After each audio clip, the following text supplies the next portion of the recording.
Welcome back, everybody. I'm your host, and today we're going to be taking a look at another creepypasta written by user Night Howler, and I don't even know how to pronounce that last name.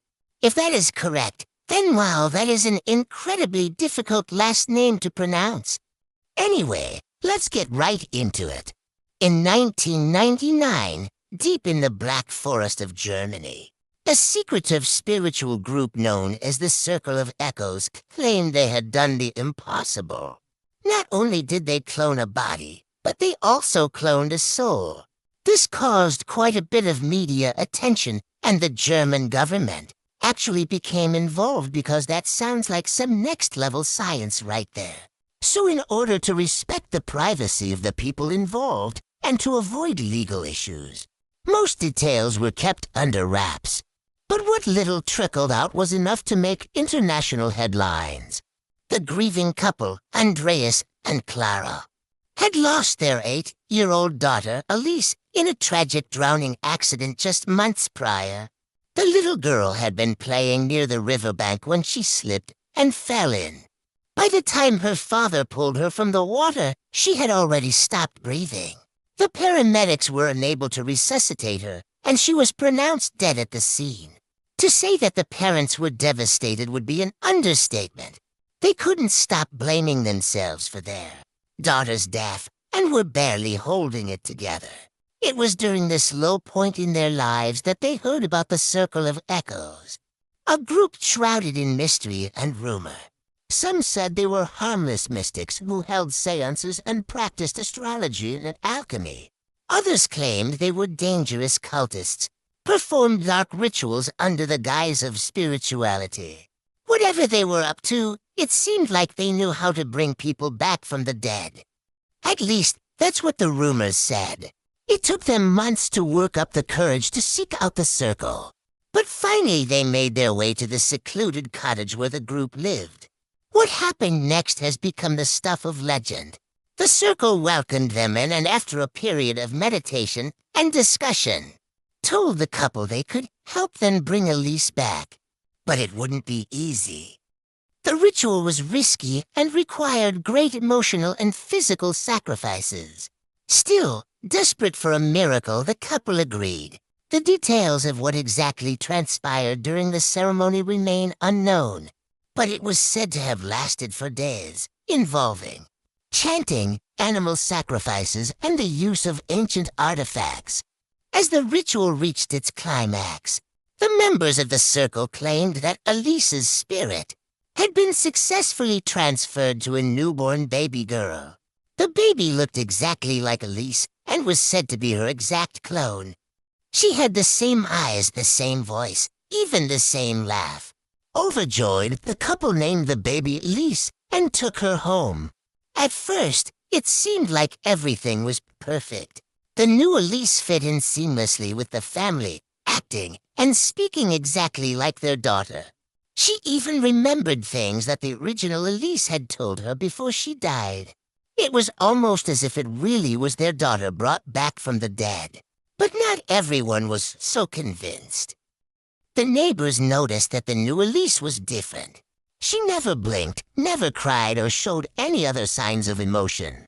Sometimes at night, they would hear her speaking in foreign languages that no one in the house spoke. The new Elise seemed friendly at first, but as time went on, she became more withdrawn and even hostile. When the family dog, who had been friendly and outgoing, approached her while she was playing, she screamed at him and scratched him until he ran away yelping. Shortly after this incident, the dog was found hanged from the tree where Elise used to play. It was a shock, but the police ruled it an accident, believing that the dog had gotten caught while trying to climb. But then the incidents started happening. First, Clara's sister, who had come to visit, was found drowned in the bathtub. The police investigated and determined that the water had been turned off at the tap and that the incident was likely a tragic accident. But Andreas believed that the new Elise was responsible. He had nightmares about his daughter's death and would wake up screaming. believing that she was telling him that she wasn't ready to leave the river yet. With these recent deaths, he urged his wife to take their daughter back to the circle and explain what was happening, but she refused. Clara loved the child that she had been given and wasn't about to risk losing her by upsetting the circle. As time passed, the situation grew increasingly strange. People in the village started hearing the sound of old lullabies drifting from the house at night. Lullabies that hadn't been sung in over a century. One night, there was a fire. When the villagers rushed to help, they found the house completely engulfed in flames. Fire trucks arrived and managed to put out the blaze. But not before the house was completely destroyed.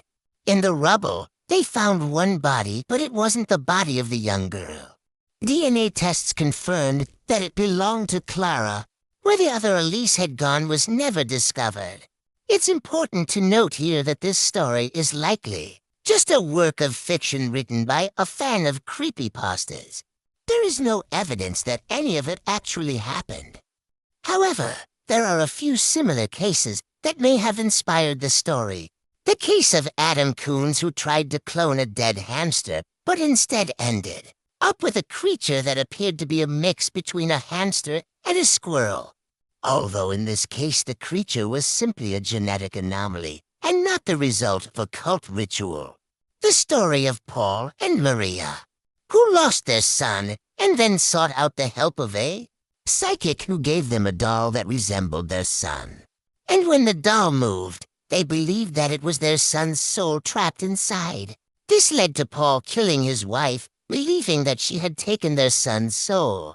Regardless of its origins, the story of Elise is a chilling reminder of the lengths some will go to in the face of tragedy and the thin line between grief and madness.